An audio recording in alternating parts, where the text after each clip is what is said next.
Hello everyone. In this video, we are going to deal with conditional statements.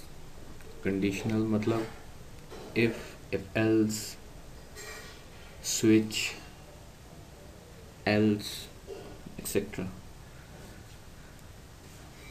Basically if statement होती है अगर ये condition सही है तो क्या करें।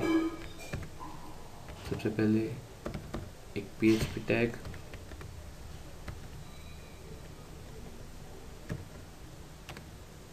और इसमें एक वेरिएबल लेते हैं से a इज इक्वल टू 4 और एक और वेरिएबल लेते हैं 5। ये दो वेरिएबल्स लिए हमने। अब कंडीशन है इफ, याद रखिएगा, if a is greater then b। उसके लिए हम क्या करें।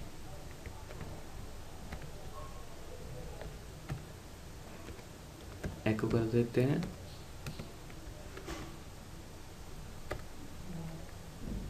a is greater than b। यहाँ पे a की से कर देते हैं 8 कर देते हैं। इसे सेव करेंगे और फिर इसे टेस्ट करेंगे।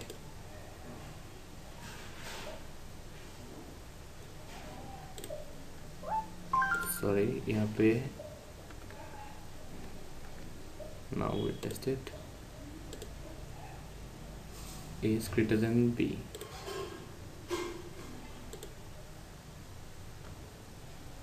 now अगर हम कर देते हैं इसे 2 तो क्या होगा। तो हम देख सकते हैं कोई वैल्यू नहीं आई। यहाँ पे हम लिख सकते हैं एक और if statement, if $a is less than $b, then फिर हम क्या करें, echo b is greater than a। now see what happens, b is greater than a। अब ये तो है दो if।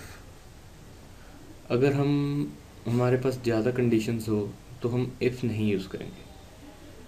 उसके लिए है else स्टेटमेंट। इसका मतलब है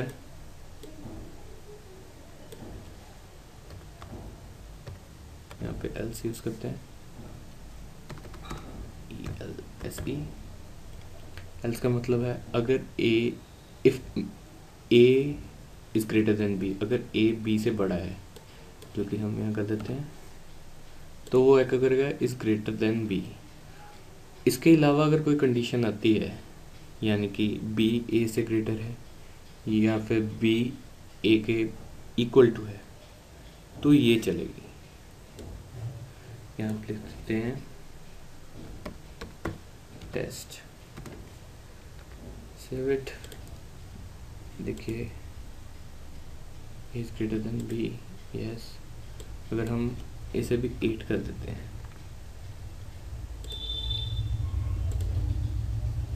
तो टेस्ट, अगर हम b को बड़ा कर देते हैं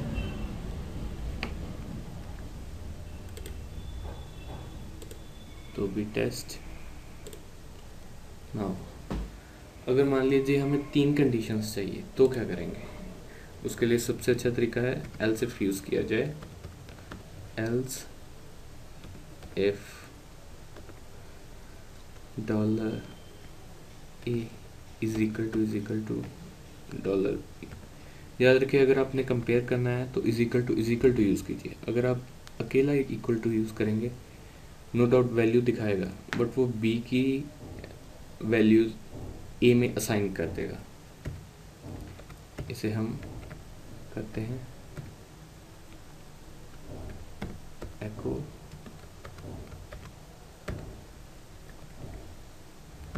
b sorry a is equal to b, और यहाँ पे हम लिख लेते हैं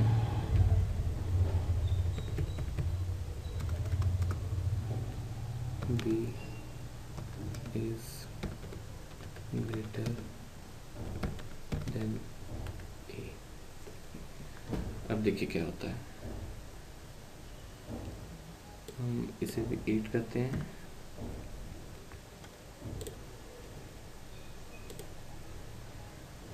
देखिए a is equal to b, और अगर हम इसे छोटा कर देते हैं 3, तो a is greater then b, जैसे हम a को छोटा कर देते हैं तो ये वाला ब्लॉक चलेगा, b is greater then a। Okay, अब ये तो हो गया इफ पार्ट के लिए। अगर हमें चाहिए नंबर ऑफ ऑप्शंस हो हमारे पास, तब क्या करेंगे हम? उसके लिए हम स्विच स्टेटमेंट यूज़ करेंगे। फॉर स्विच स्टेटमेंट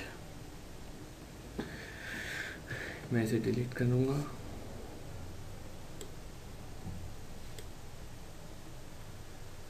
इसे भी एक और रहने देते हैं।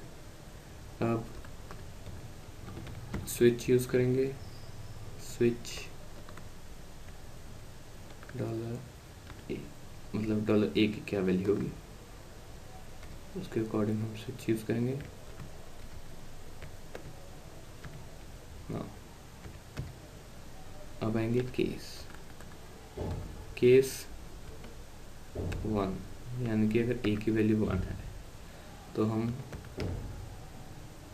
एको कर देंगे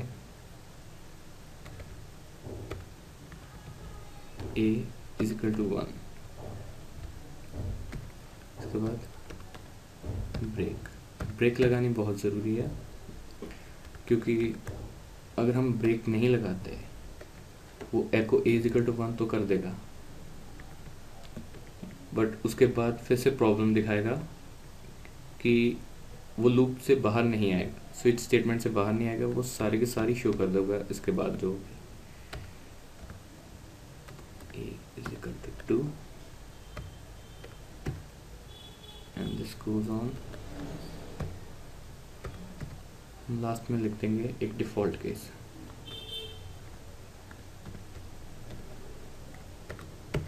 यानी कि अगर केस 1 नहीं है, केस 2 नहीं है, तो क्या होगा? मैं आपको बता देंगे a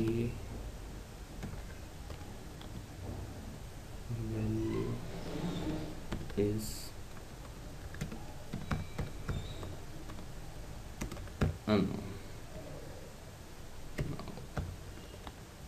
break it,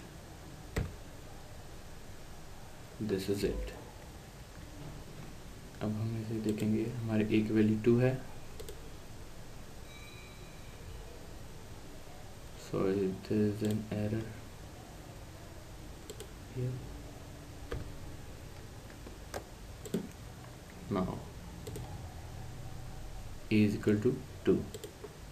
अगर हम a की वैल्यू लगाते हैं 1, सेव करेंगे तो क्या आता है, a is equal to 1,